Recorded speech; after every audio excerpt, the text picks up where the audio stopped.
The problem is the promise of MAGA is America first, and the contradiction is just too obvious. People can't deal with that. Like their brains start to explode, and I think this is blowing up the coalition.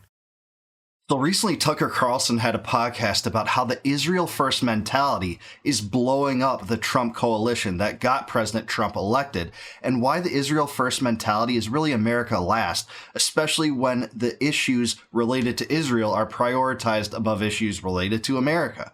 This is in the context of a discussion with Saagar and Enjeti, so let's get their take on this. Please like the video and subscribe to the channel. Why can't we have a country that is sovereign, that can make its own decisions and restore health to our international relations, where we have allies, hopefully many more than we currently have. We don't have enough allies, in my opinion. I'm hardly in isolation. Or we have the wrong allies. Or the wrong allies, but the number is dwindling.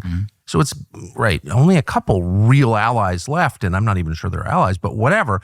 But why couldn't you have, at least conceptually, a situation where, you act in your own interest, and to the extent that other countries share that interest, there's a union set of interests, you ally with them, transactionally. In other words, we're both for that. We both want to build an oil pipeline somewhere. We both want this shipping lane open, or we're both mad at this other country. It's like, why couldn't you have that? It's so difficult. I mean, that's why I mentioned Israel previously in the example. I think it's really important. I mean, if you were to listen to Fox News, you would think that this is the greatest juggernaut economy in the history of the world. I mean, I had ChatGPT do a mathematical analysis, and I said, give me 5 countries that best resemble the U.S.-Israel trading relationship. And it was Singapore, countries like Singapore, Chile, and Switzerland.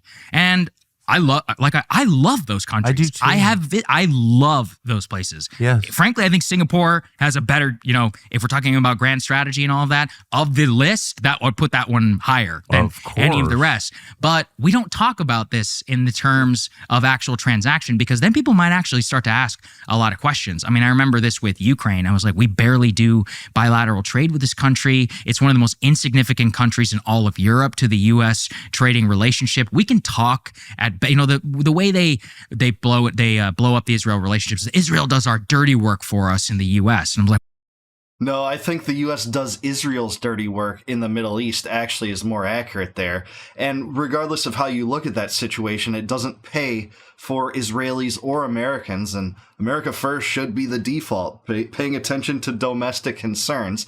That's what other world powers do, like Russia and China. They don't get bogged down by proxy wars across the ocean.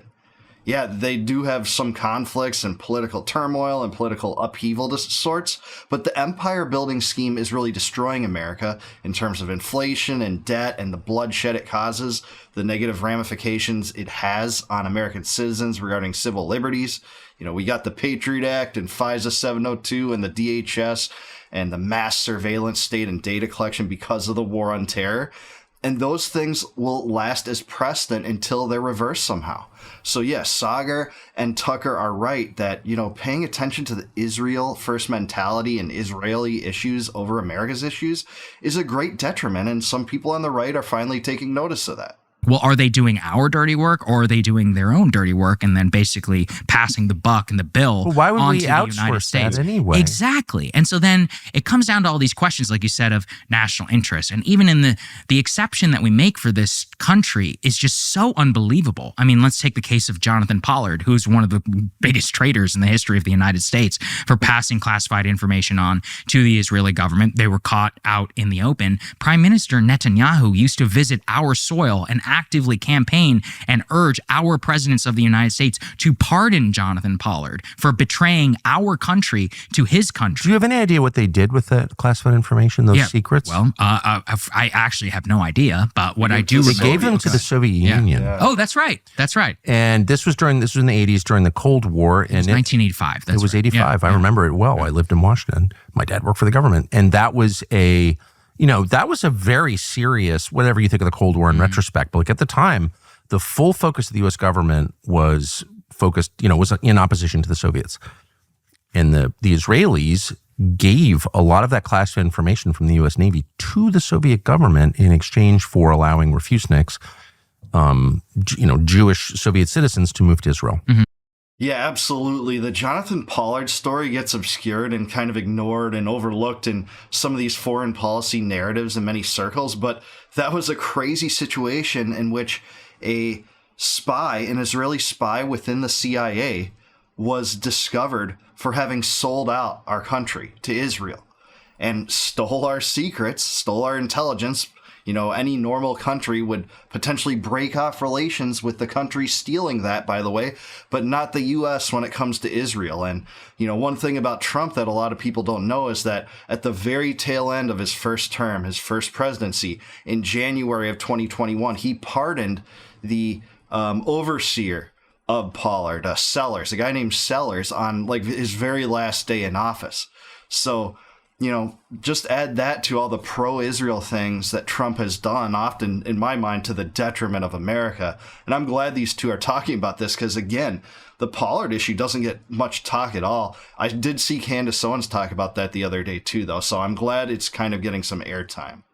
Which I'm totally for. I mean, I'm glad that they got out. I'm glad that right. they got out of the Soviet Union and made it to Israel. That's great.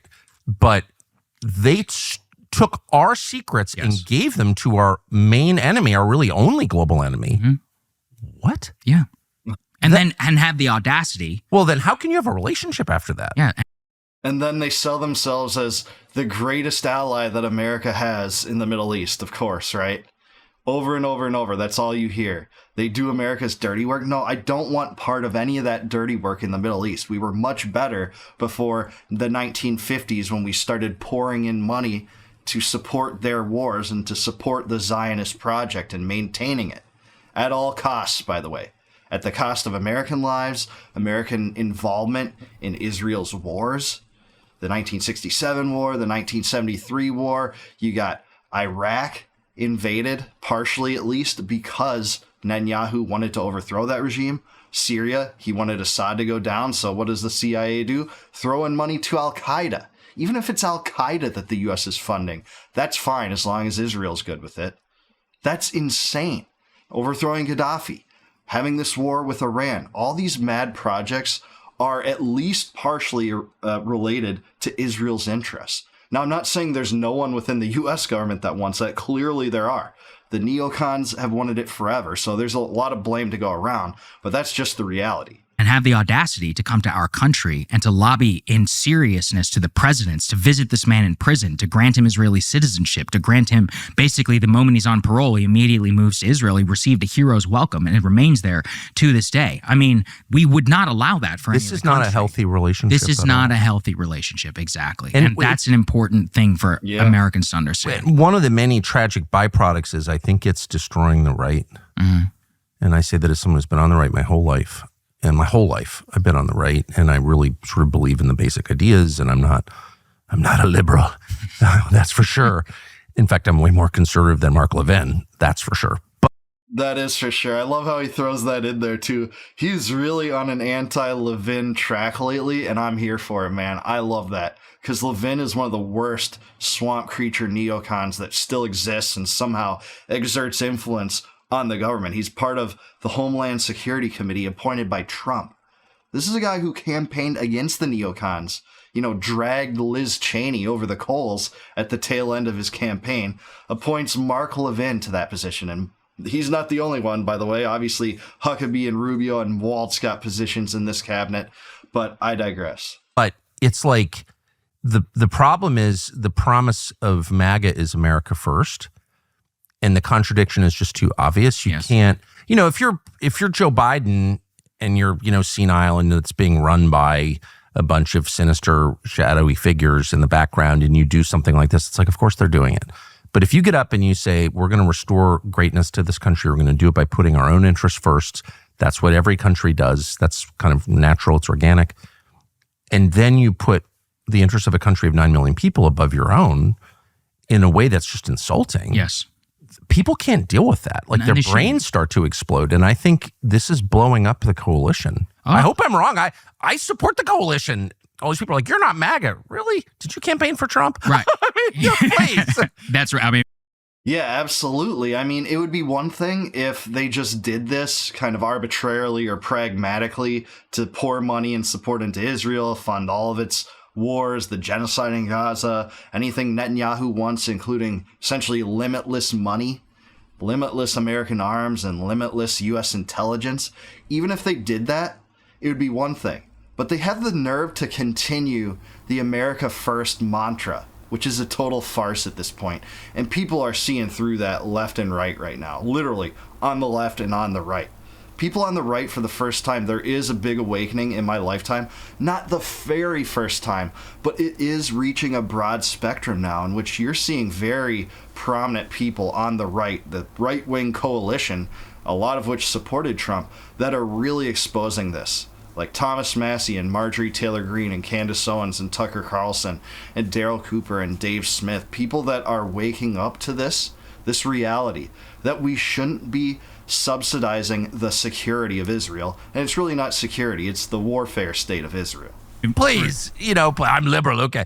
But I worry about that. I feel like that's happening. I think you should be worried about it. And well, look, we can parse these things at a variety of levels. So you said MAGA, and I think that's important. I think the vast majority of people who are self-identified as MAGA, they supported the Iran strikes, and they generally support President Trump, and they have a lot of trust in the man. They do. What I keep trying to tell people is people are saying, oh, there's a split in the MAGA, but you said it correctly, the right. And I would look at the right as the coalition that delivered Donald Trump the first popular vote victory since 2004. The margin of anti-war support for Donald Trump is his entire electoral margin in the state of Michigan. The entire electoral margin in the state of Michigan. Yeah. And I think that his ability to win Michigan twice now, in three races, is pretty damn important for looking at the so-called realignment of the white working class and of this new coalition. Let's also look, I actually, on our show, our producer went to the Bronx, AOC's district, and interviewed people who were AOC Trump voters. And the number one reason that we got from them was war. It was the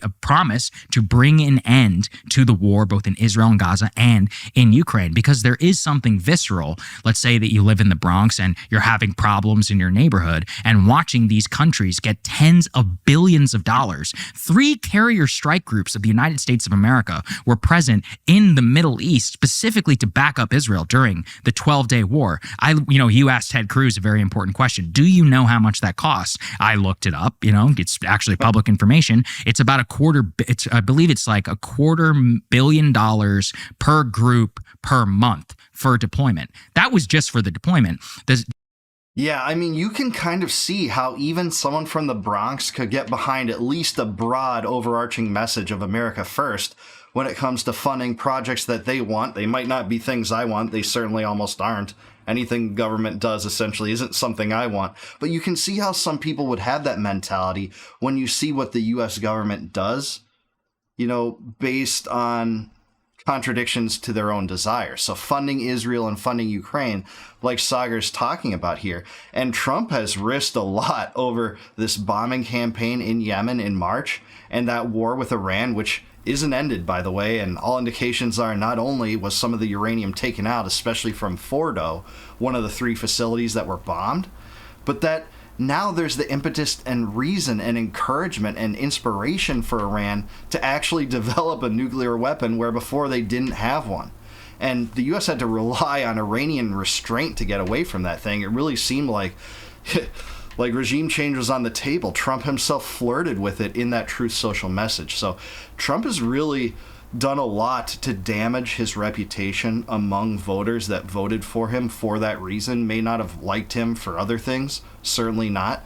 And so I think Saagar's exactly right here. The April operation. That's separate from weapons fired. That's separate from all the, and by the way, that number, which they will never release, is in the billions of dollars. And then let's take opportunity costs. We basically used up, a massive stockpile of U.S. interceptors, which are critical for our bases in Qatar or for everywhere else around the world on behalf of this foreign nation, which we were told repeatedly the reason we give it $3.3 billion a year was so they can defend themselves. Well, if they can defend themselves, then why did it take the full deployment of the U.S. empire to basically shield it? And even then, in terms of its shielding, I'm sure you felt the same way. I've been to Tel Aviv. Watching that city get rocked by rockets was a shocking experience. That was not what we were. I hated it too. I've been there. It's a beautiful city. Yeah. Absolutely. A lot of Israelis suffered because of the duplicitous acts of the Israeli government. This is what happens when states go to war. there are dissidents within Israel that thinks this is madness too. And why would we get embroiled in a war with Iran while we're committing atrocities in Gaza? It doesn't make sense, and the response in Gaza hasn't been proportionate whatsoever. So yeah, the propaganda is that, hey, we give them this money so that they can defend themselves.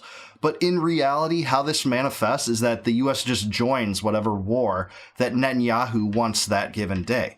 And we saw how the propaganda changed from day to day. It wasn't even day to day, it was hour to hour. In 24 hours, we literally went from Israel's doing this on their own and they can take care of themselves to we're bombing actually and we're joining the war, we're bombing Iran and it's actually awesome, to, well, regime change, why wouldn't there be regime change if Iran doesn't want to make Iran great again? That literally was within a span of 24 hours. The propaganda was moving fast there in terms of U.S. involvement. So, yeah, again, this is sold to be some kind of security measure for Israel, but the U.S. still gets involved in these stupid squabbles that it shouldn't be involved in. People there are great. And to watch their cities, I mean, that's some London level, photography from World War II.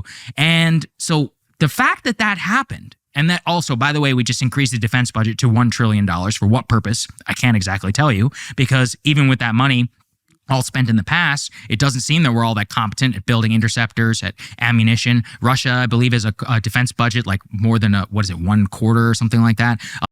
Yeah, and Trump and Hegseth both boasted about the fact that the Pentagon's budget is bigger than ever. It's about, I think 150 or about 100 billion more than the biggest Pentagon budget under Biden.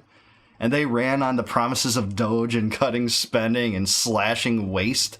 Well, I'm sorry to say that a vast swath of waste is in the Pentagon. It is in the Defense Department, which is really an offensive empire building department, really. That's what it is. If it was actually defense, it wouldn't cost nearly as much because we wouldn't have bases all over the country, carrier groups all over the world, trying to attempt to achieve hegemony on every corner of the earth. We wouldn't need that. We wouldn't need endless supplies of missiles. We need defense. We need troops back in the United States to guard against potential invasions, which, by the way, very few countries would want to venture into that kind of mad project themselves, by the way, not only for geopolitical purposes, but also political and military purposes. So, yeah, that's where we're at right now. Of the United States produces like more ammunition than all of NATO combined. How do these things happen, right? So we have rife for corruption. The point is that MAGA and the right, let's say the non-MAGA right, people who voted for Donald Trump in good faith on a variety of good promises, I think for those people, and especially younger Americans, there is a visceral disgust at watching the level of tension and obsession over this foreign nation. And it's particularly galling because we have people like Ted Cruz who say, why are you obsessed with Israel?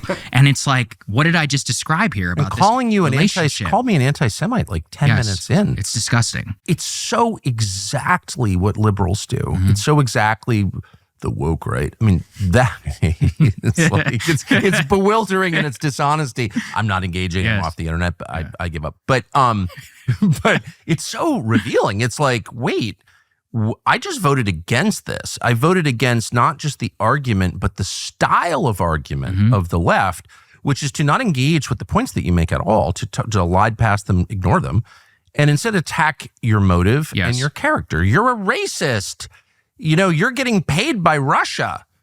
We moved seamlessly from that to like Mark Levin, who saying the exact same thing. You're a racist, you're anti-Semite, you're hanging around with Holocaust deniers. What? Absolutely. The right has co-opted the messaging of the woke left, but just as it relates to Israel, and accusing people of anti-Semitism just for having critiques about Israel itself or U.S. aid to Israel. That's the thing that's going to get you labeled woke right. That's the only prerequisite, by the way. The people that are throwing out this notion that there's a woke right and those are the actual woke people. The people saying those things sure seem to be using more woke tactics than the people they accuse of this by far, because instead of just using racism or sexism or homophobia as a bludgeon against any reasonable argument that someone might have, They just use anti-Semitism for the same argument. That is indistinguishable from the tactics that the woke liberals used. And maybe it's not proper to say woke left. I know there's a lot of left-wing dissidents that hate wokeness and hate war as much as I do. And I appreciate you watching this, so I'm not lumping you into this. But the way that this is done is truly indistinguishable. It's just directed toward criticisms of Israel. They'll lump Candace Owens and Dave Smith in the same categories as like Nick Fuentes and Kanye West and stuff. It's just so stupid, right? Those people have very few similarities outside of the fact that they're critics of Israel. That's it. And guess what? It's good to be a critic of Israel. But that's the tactic that is being used here. You're paid by a foreign country, Qatar, which I still find hilarious. For the record, of course, I've never taken $1 from anybody. I don't even have investors, but whatever.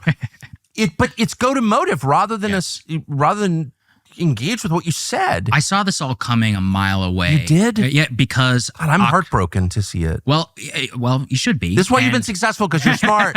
Well, I mean, I've taken it's cost me a lot of personal problems, I can tell you that. But I remember, I believe it was right after October 7th, Bill Ackman and a lot of other prominent Wall Street financiers who are very pro-Israel. Bill Ackman's done a lot for our economy, Saagar. Oh, that's right. That's right. I forgot about that. Talking down publicly traded corporations and then shorting them. How's Herbalife It's doing? capitalism. How are investors doing? I would just ask people to go and take a look at those books, but whatever.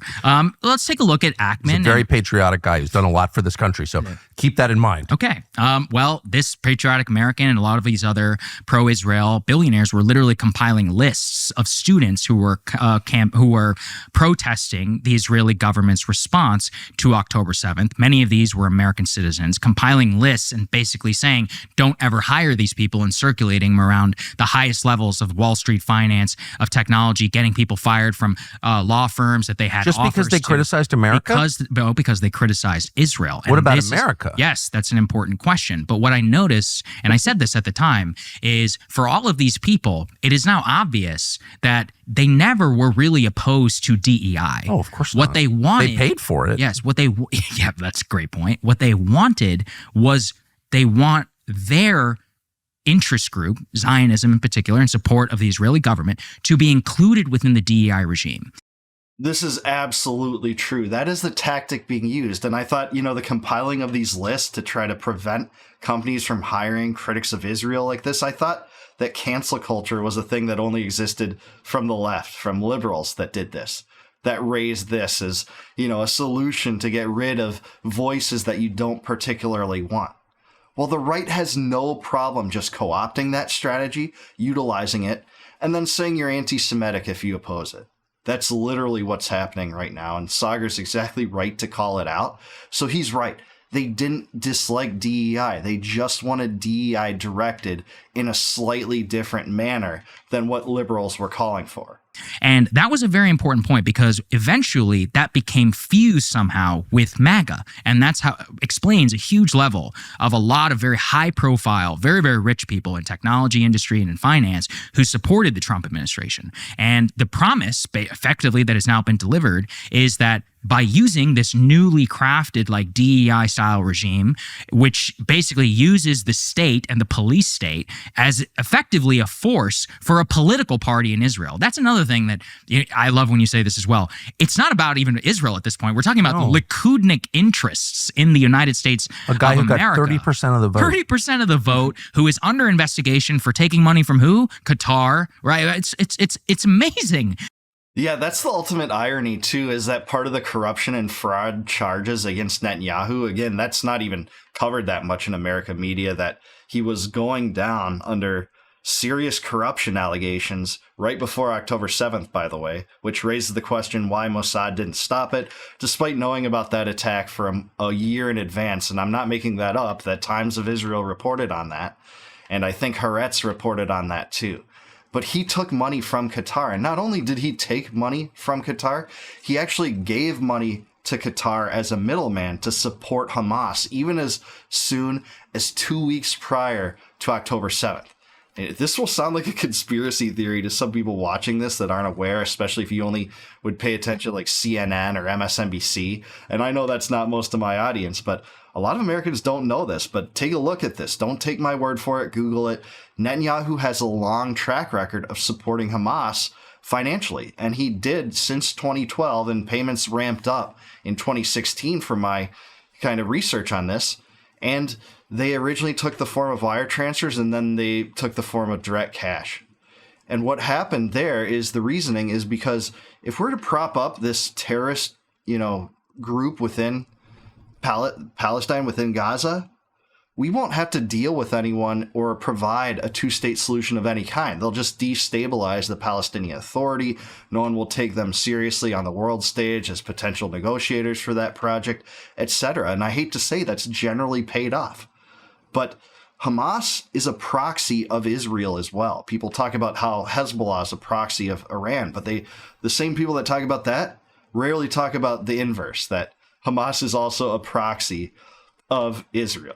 He's literally fired the head of his own FBI for bribery allegations from Qatari money in his government, and has the gall to have his, interest groups here in America accuse people like you and me of taking money from the very same government that he's been credibly accused of taking. Now, listen, I don't know. Trump says he's innocent or whatever. I pretty have a hard time cheeky, pretty believing cheeky, it. I would say It is cheeky, and to bring it back, I guess, is what you said is about America. And the fact is that we're watching the weaponization, largely backed by a lot of these people who have hijacked, I think, a large part of the American. Maybe they didn't hijack it. Maybe I'm the idiot, right? I could be the idiot for believing some of these things. Why did I read Christopher Caldwell's book and listen to Christopher Rufo and others about the civil rights regime and all of this criticism correctly of Ibrahim Kendi and the Department of Anti-Racism and the enshrinement of DEI in the Civil Rights Administration, just to watch it get turned around? And again, not even be used against people who are anti-American, but people who are supporting a boycott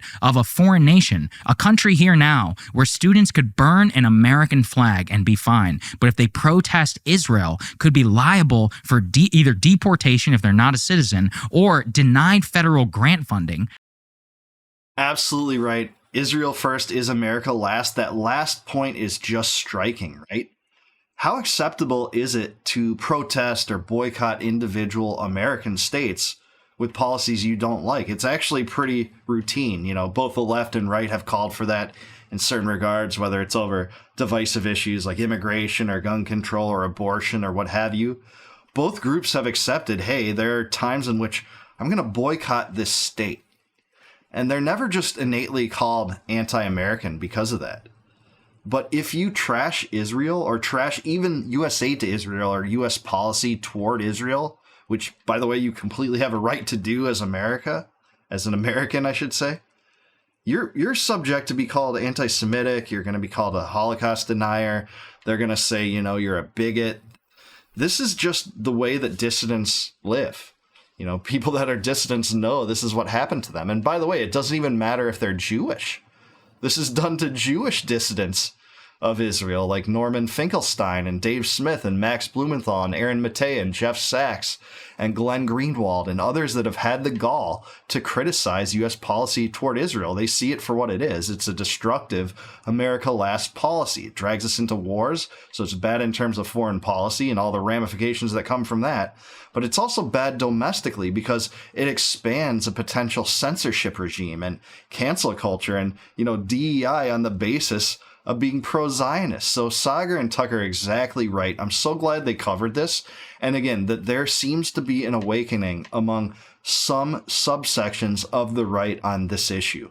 I've never really seen it in my lifetime to some extent, but you're really seeing it now. And I think that's a good thing. That's a white pill, a cause for hope, for sure.